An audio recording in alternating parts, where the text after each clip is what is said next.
Christmas lights always made me feel small, like I was standing under someone else's idea of happiness. The town glowed that night, every window framed in gold and red. Every family laughing behind glass. And me, I was driving alone. My name's Evelyn Carter. I'm 32, a freelance designer. The kind of person people forget exists until they need something done by tomorrow. That's me, the dependable one. The fixer, the quiet helper in the corner. It had been 3 years since I'd seen my family. 3 years since I walked out of that house with a suitcase full of clothes and a heart full of silence. But that December, my sister, Lena, called. "Evie, come home for Christmas. We've got a surprise for you." A surprise. That word stuck to me like static. Because Lena was never the type to surprise me with anything good.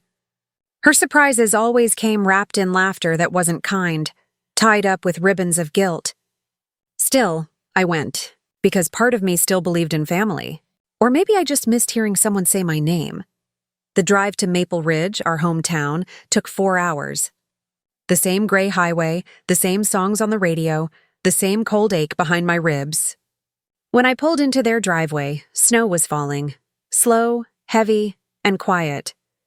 Their house looked like a postcard. Red door, white lights, a wreath so big it could choke the wind. For a moment, I just sat there, watching the lights spill out the windows. I could see silhouettes moving, laughter flickering through glass. And I told myself, maybe this year will be different. It wasn't. The front door opened before I even knocked. Lena stood there, blonde hair perfect, that same too-sweet smile plastered on her face. "Evie, you made it!" She threw her arms around me like we hadn't spent years ignoring each other. Behind her, Mom was fussing with the table, and Dad was pouring wine. Everything looked staged, like a movie scene someone had rehearsed too many times. "Of course I made it," I said, forcing a smile. "Wouldn't miss your big surprise." Lena laughed, her eyes flicking to someone behind me. And that's when I saw him. Adam, my ex. The one who'd broken me clean in half. The one Lena had promised, sworn, she'd never even speak to again. He was standing there in a gray sweater, holding a glass of wine like he belonged in that room. And he smiled. That same quiet, confident smile that once made my world spin and later left it in ashes. "Hey, Eve," he said. "It's been a while." My mouth went dry. The world tilted just slightly. Lena clapped her hands, oblivious to the tension that made the air brittle. "Well, isn't this nice? Everyone together again." I wanted to leave. "Right then." But Mom's voice cut through my panic. "Evelyn, sweetheart, sit down. We made your favorite, roasted chicken with thyme. Like, feeding me could fix the fact that my sister had invited him." Like nothing had ever happened, I sat. Because walking out would have given them another story to tell about me. Dinner was a performance. Every smile rehearsed, every question sharpened. "So Eve," Dad said, carving the chicken. "Still doing that? Computer thing?" "Graphic design," I corrected softly. "Yeah," Lena leaned forward, eyes gleaming. "She's freelancing, Dad, which means she's unemployed half the time." There it was. The familiar sting dressed as humor. Mom giggled nervously. "Oh, Lena, stop teasing your sister." But she didn't stop, and Adam, he just watched, calm, curious, like he was studying the ruins of something he'd once built. I shouldn't have come. Every time I looked at him, memories crashed over me. His hand on my back, his promises whispered in the dark, his betrayal when I found out about her. And now, sitting across from me, he looked almost proud. "So, Evelyn," he said, voice smooth. "Still doing the city thing? Must be lonely out there." My fork froze midair. "Lonely's not so bad," I said. "It's honest."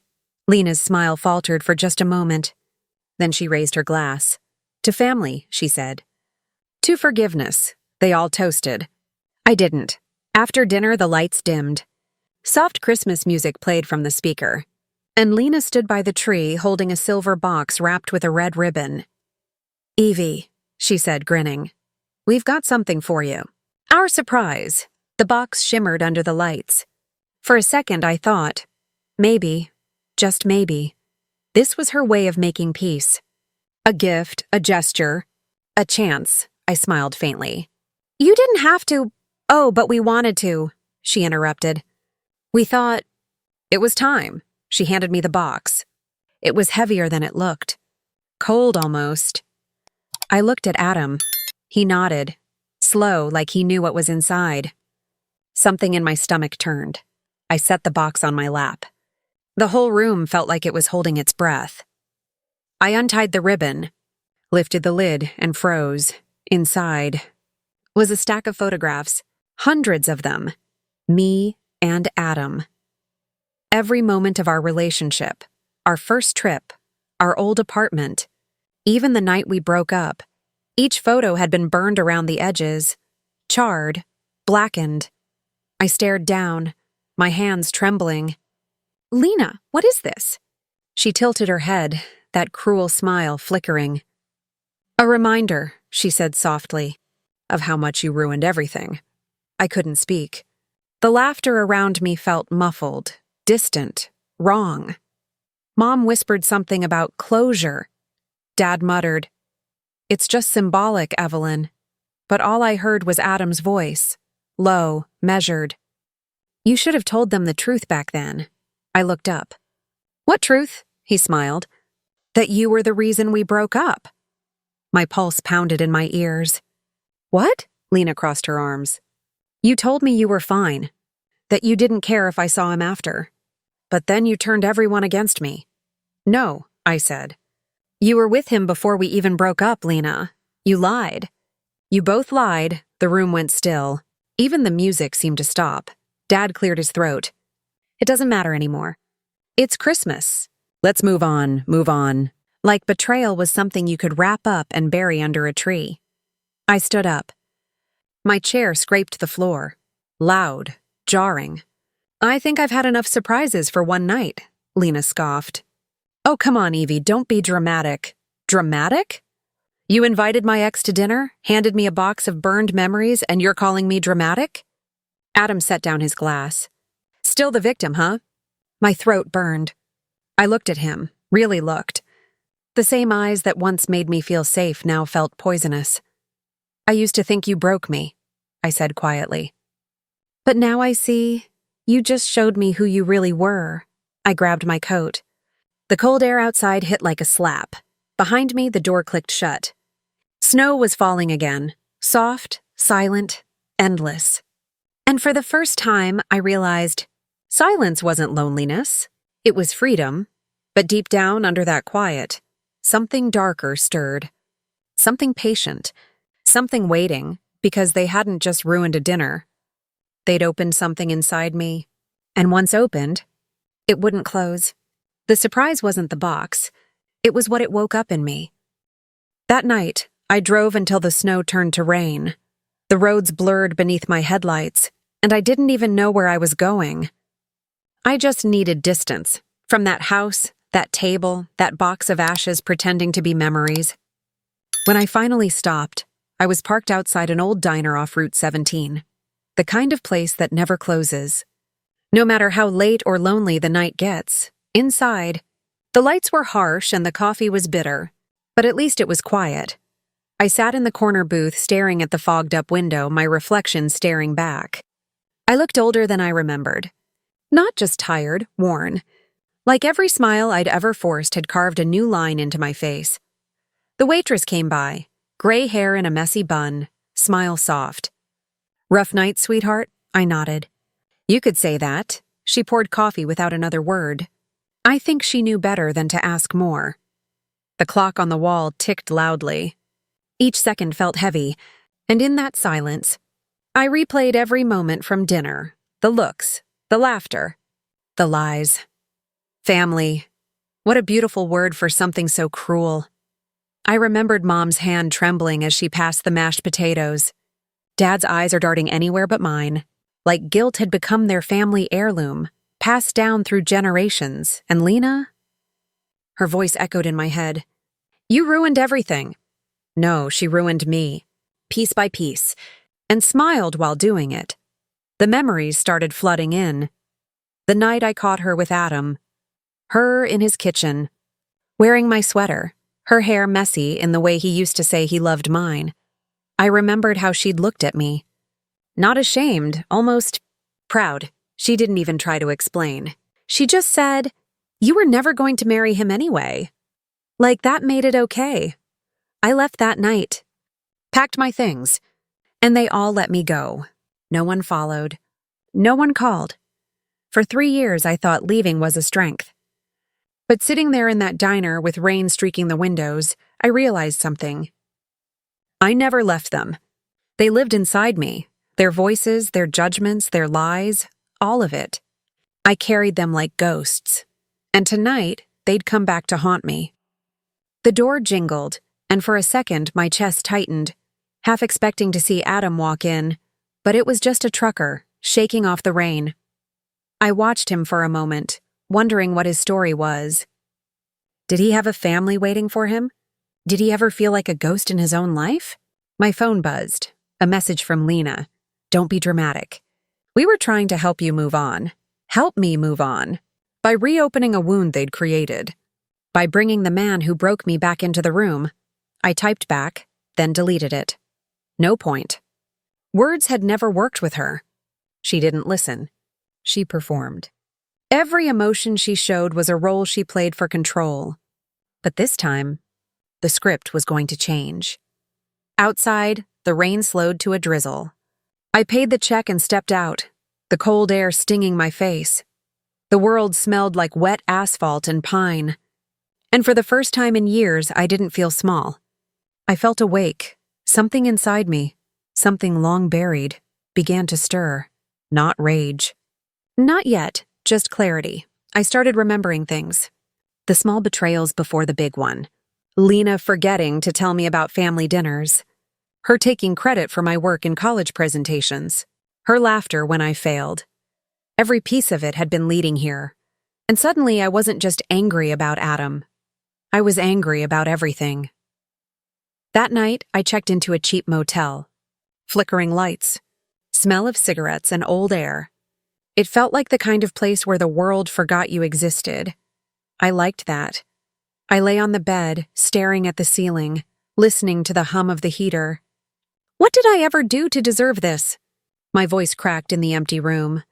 Then another thought followed. Quieter, sharper.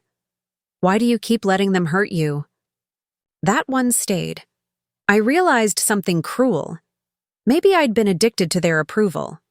Maybe I wanted so badly to be loved by them that I let them define me. I built my worth around their acceptance. And they used that like a leash, no more. The next morning, the world was white again. Snow had covered everything. Clean, perfect, silent. I stood outside, breath fogging in the cold, watching the sunrise bleed through the clouds, and I thought, if they can rewrite my story, so can I. Revenge didn't have to be loud. It didn't have to be cruel. It just had to be true. That's when I opened my laptop. Years of silence had taught me how to disappear, but they'd also taught me how to observe. I still had Adam's old email. Still had access to the shared drive from when we worked on his business website together. I typed in the password, the one he never changed. His arrogance was always his weakness, and there it was. Dozens of files, invoices, photos, and something else. A folder labeled Private, Do Not Open. Of course I opened it. Inside were screenshots, messages, receipts. All from the months he'd been with Lena, but not just her. There were others. Dozens of women. He'd been cheating on her, too. So that's what family meant to them. I scrolled through every message, my hands trembling. Not from sadness, but from clarity. Because suddenly, I understood my sister's fear. She wasn't trying to hurt me for fun. She was trying to bury her guilt before it surfaced. She'd built her new, perfect life on top of my old ruins. And Adam, he'd never changed. He just found another way to win. That morning I made a decision. No screaming. No public fight. No tears. Just truth. Because truth, when used right, is the most dangerous weapon. I made copies of everything. Every message, every timestamp. I organized it neatly, methodically, like a designer assembling her final masterpiece. Then I sent one message. Not to her. To Mom. Subject: You should know what really happened. I attached the files. All of them. Then I closed the laptop and waited. Hours passed. Snow kept falling. The world was quiet, but inside me, everything screamed. Was this revenge? Or justice? Maybe both. Part of me wanted to take it back, to be the bigger person, to keep pretending that forgiveness was strength, but another part, the honest part, whispered, They've never paid for what they did to you. And for once, I listened. That evening, my phone rang. Mom, her voice trembled. Evelyn, what did you send me? The truth, I said softly. I had no idea, she whispered. Lena, she told us you were the one who left because of jealousy. Because you couldn't handle her happiness. I laughed, not out of joy, but disbelief.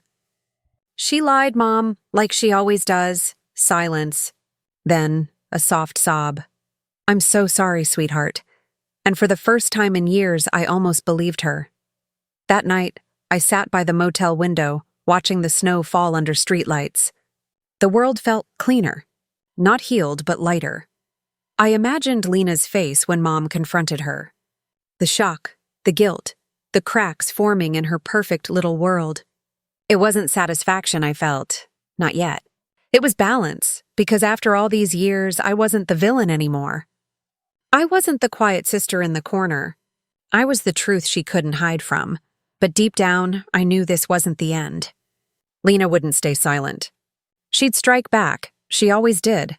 And next time, she wouldn't just use words. I didn't know it then. But the next time I saw my sister, someone wouldn't walk away whole. The next few days passed like a fever. The kind where reality bends and breath feels heavy. After I sent those files to Mom, everything shifted. The silence that followed was louder than any argument we'd ever had. No calls, no texts, just waiting. Then on the third day, I woke to a message from an unknown number. You think you won? I didn't need to guess who it was. Lena. I could almost hear her voice, sharp, venom disguised as elegance. She followed it with another. You always were pathetic. Couldn't stand seeing me happy. Just like before? I stared at the screen, thumb trembling. For a moment, I almost replied. But then, I didn't because something in me had changed. Her words didn't pierce anymore. They just confirmed what I already knew. She was unraveling. That afternoon, I went for a walk. The snow had turned to ice. Each step cracked beneath my boots. The air was sharp, clean. The kind that hurts your lungs but clears your mind. I needed clarity. I needed to think. And as I walked past the frozen river, I remembered something Adam once said. Lena's like fire. Get too close and she'll make sure you burn first. He wasn't wrong, but what he didn't realize is that fire can be controlled if you learn how to handle the heat. That evening, Mom called again. Her voice was tired. Evelyn, things have gotten messy. Messy how? Your sister. She came by. Said you're trying to ruin her marriage? I froze. Marriage? Yes. She and Adam got married 6 months ago. Married. I let out a breath I didn't know I'd been holding. Of course they would. Mom sighed. She says you're making things up to get attention. That you photoshopped those messages? I almost laughed. Do you believe her? Silence. Then, softly, I don't know what to believe anymore. That hurt more than I expected, because for a moment, I thought the truth might actually matter. But in my family, truth was just another version of a story, and whoever told it loudest. One of that night, I couldn't sleep. I kept hearing Lena's voice, smooth, confident, manipulative. I could see her standing in Mom's living room, crocodile tears on cue, twisting everything. And the worst part? I could imagine Adam standing beside her, because if there was one thing they shared, it was performance. The next morning, my inbox exploded, emails, dozens of them, from clients. From the agencies I worked with, subject lines like, unprofessional behavior. We regret to inform you. My stomach dropped. I opened one. then another. Each one said the same thing. They'd received complaints about me. Screenshots of conversations that I supposedly leaked. Private files. I'd shared, but they weren't mine. The photos, the texts, they'd been fabricated. Lena. It had to be her. She didn't just want to humiliate me.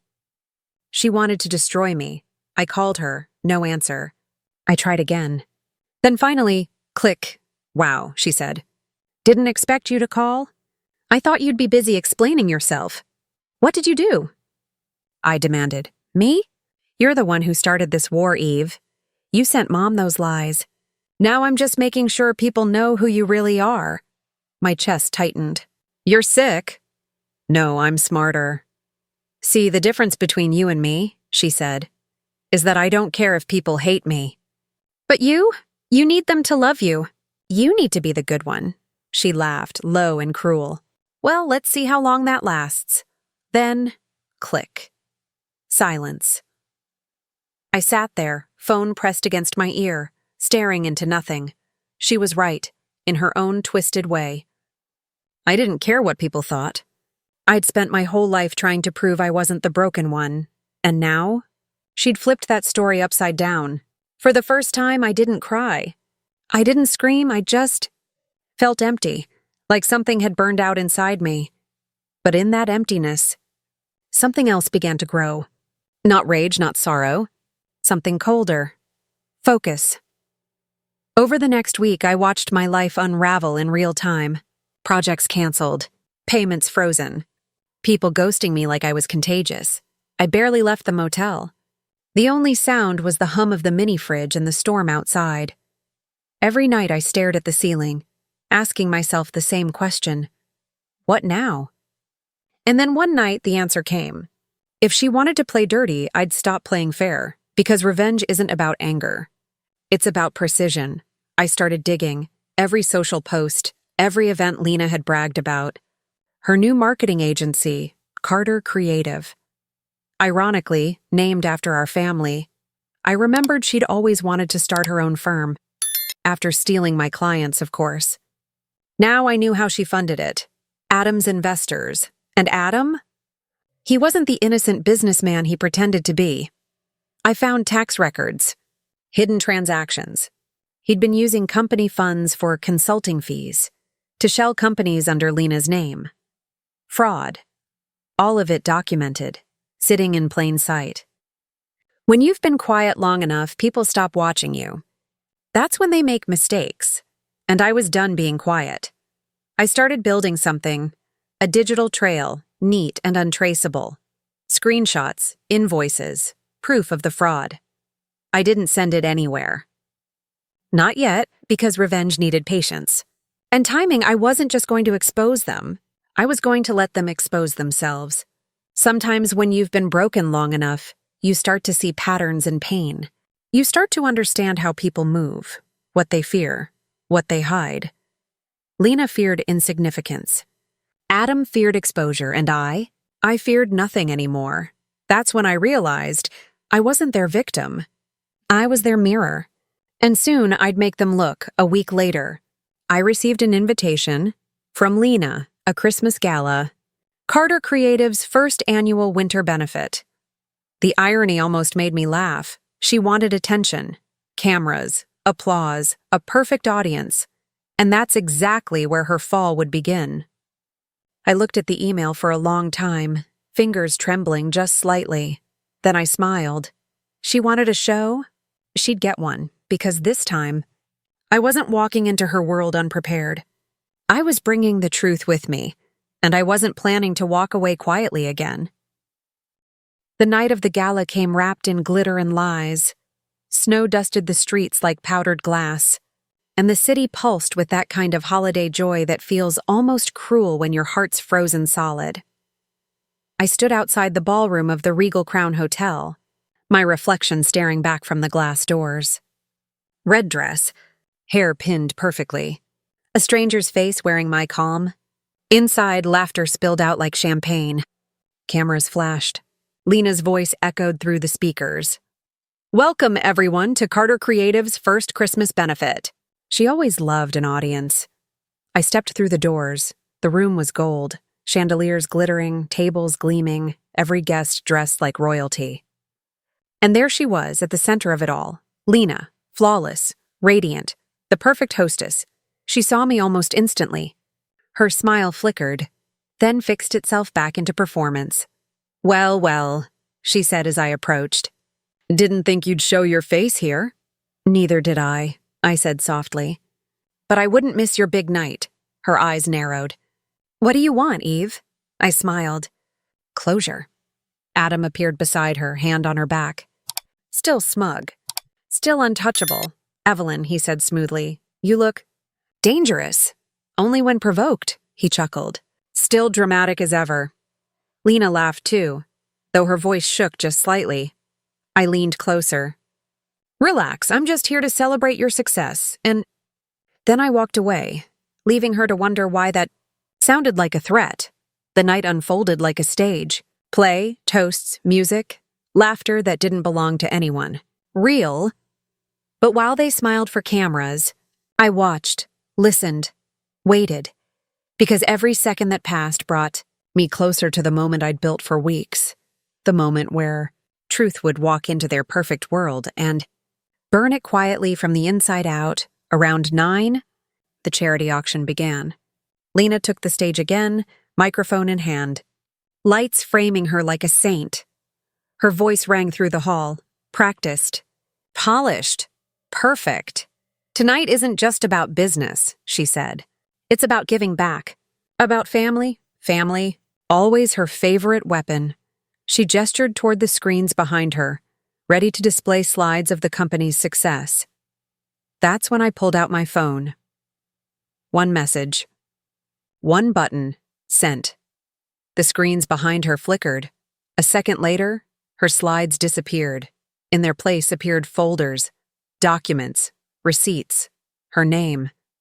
Adam's company, bank transfers. The audience went silent. Lena froze mid-sentence. There seems to be a technical, but the screens kept changing. Email screenshots. Fake invoices. Every dollar they'd stolen from investors, charities, even family funds. The proof I'd gathered piece by piece now danced across the walls like ghosts. Gasps rippled through the room. Adam lunged for the projector controls. Lena's voice cracked. "Turn it off! Turn it off!" But it was too late. Their reputations, their empire, unraveled in real time. I watched quietly from the crowd, the lights painting chaos across their perfect faces. And for once, I didn't feel guilt. I felt peace. Because the truth didn't need me to scream anymore. It spoke for itself. Security swarmed the stage. Guests whispered. Phones recorded everything. Lena's voice wavered, desperate. "This is fake!" "She's lying." But no one looked at me. They didn't need to. The evidence was enough. Adam tried to grab the mic, but his voice cracked under pressure. We'll explain this."